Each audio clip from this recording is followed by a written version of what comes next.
Quando acordei no outro dia, ainda com aquela dor funda que não passa nem quando o sol nasce, eu fui para a cozinha meio arrastada, e minha mãe perguntou se eu tinha dormido bem. Só que eu nem consegui responder direito, porque senti aquela mentira entalada na garganta, e então só balancei a cabeça como se estivesse tudo certo, quando na verdade eu tinha passado a madrugada olhando pro teto, tentando achar algum motivo para levantar da cama, e mesmo assim me levantei, porque pobre não tem o luxo de desistir. A gente acorda dopada de tristeza, mas acorda, e fui cuidar das coisas. Fui arrumar a barraca da feira, fui colocar os temperos na bacia, fui ajeitar o que estava murcho, mas todo o movimento parecia pesado demais, como se eu carregasse nas costas todos os dias ruins que já vivi. E enquanto caminhava pelas ruas de barro ainda úmidas da chuva da noite, vi gente rindo, vi gente conversando, vi casal de mãos dadas, vi moça bonita tirando foto com o namorado, e aquilo me bateu de um jeito tão duro que parecia que alguém tinha apertado um machucado antigo dentro de mim, porque eu era a única ali que não tinha ninguém, a única que ninguém escolheu, a única que nunca recebeu um amor verdadeiro. E fui lembrando das vezes que eu tentei gostar de alguém, mas nunca deu certo. Sempre um silêncio, sempre uma desculpa, sempre uma distância. E nisso fui sentindo aquela sensação de que tem alguma coisa errada comigo, alguma coisa que não dá para consertar, uma falha que eu escondo sorrindo, mas que os outros enxergam de longe. E quando cheguei na feira e montei a banca, botei meu melhor sorriso sem graça no rosto, esperando que pelo menos as vendas fossem boas. Só que nem isso aconteceu. Passou uma hora, depois duas, e quase ninguém parou. E o pouco que eu vendi foi só para não ir embora de mãos vazias. E quando o sol começou a queimar forte, aquela fadiga ruim começou a subir pelo meu corpo. Aquela vontade de desaparecer, de ir para casa e me enfiar no escuro, mas fiquei lá firme. Porque eu não podia voltar derrotada naquele horário, e para piorar meu celular tocou com uma notificação, e por um segundo eu criei esperança. Pensei que podia ser você, aquele comentário seu que sempre vinha como um abraço que eu fingia não precisar. Mas quando abri era só um aviso da própria plataforma dizendo que meu vídeo tinha pegado pouquíssimas visualizações. Menos do que qualquer outro, como se até o algoritmo tivesse cansado da minha cara, e aquilo me desarmou de um jeito que precisei respirar fundo para não chorar ali mesmo, na frente de todo mundo, porque ninguém sabe o quanto dói tentar mostrar um pedaço simples da minha vida e ser tratada como invisível, como se eu fosse uma sombra passando. Só que sombra não sente, e eu sinto demais. E quando recolhi minhas coisas e fui voltando para casa, cada passo parecia me puxar para trás. Como se o mundo estivesse me dizendo que eu não nasci para crescer, não nasci para ter amor, não nasci para ter nada além dessa repetição amarga de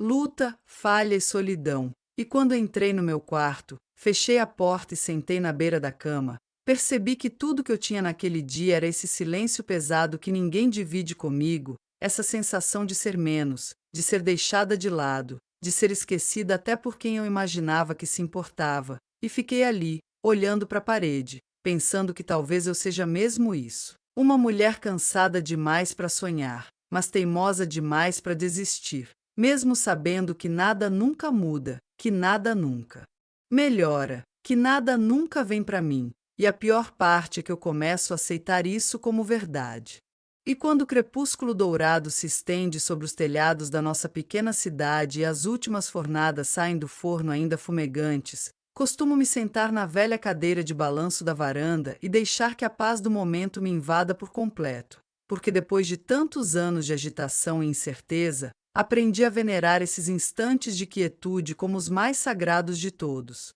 E é neles que consigo enxergar com clareza como cada fio da minha história, por mais embaraçado que tenha parecido no passado, foi sendo cuidadosamente tecido no grande tapete do destino, formando os padrões complexos e belos da vida que hoje vivo, uma vida que transborda significado não porque segui um roteiro pré-estabelecido, mas porque tive a coragem de escrever o meu próprio, errando, corrigindo, desistindo e recomeçando quantas vezes fosse necessário até encontrar a melodia que soava verdadeira para minha alma e nossa comunidade, que começou como um sonho tímido compartilhado entre algumas mulheres à volta de uma mesa de cozinha, transformou-se em um organismo vivo e pulsante que respira solidariedade, exala esperança e se alimenta do trabalho honesto de mãos que aprenderam que a verdadeira abundância nasce do compartilhar, não do acumular. E cada pessoa que cruza o limiar da nossa padaria-escola não recebe apenas conhecimento técnico,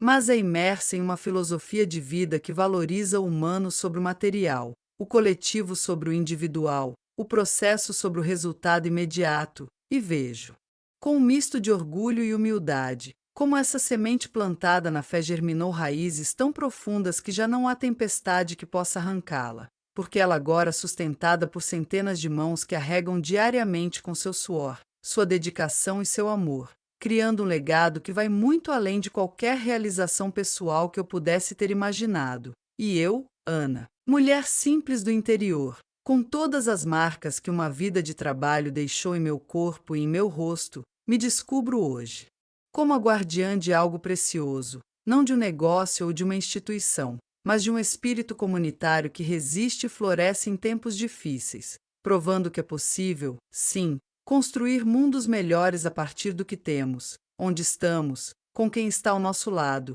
e que a felicidade, afinal, não é uma busca solitária por algo que nos falta, mas a descoberta diária da riqueza que já habitava em nós e ao nosso redor, esperando apenas que dessemos a nós mesmos a permissão de enxergá-la e celebrá-la em toda sua esplêndida simplicidade.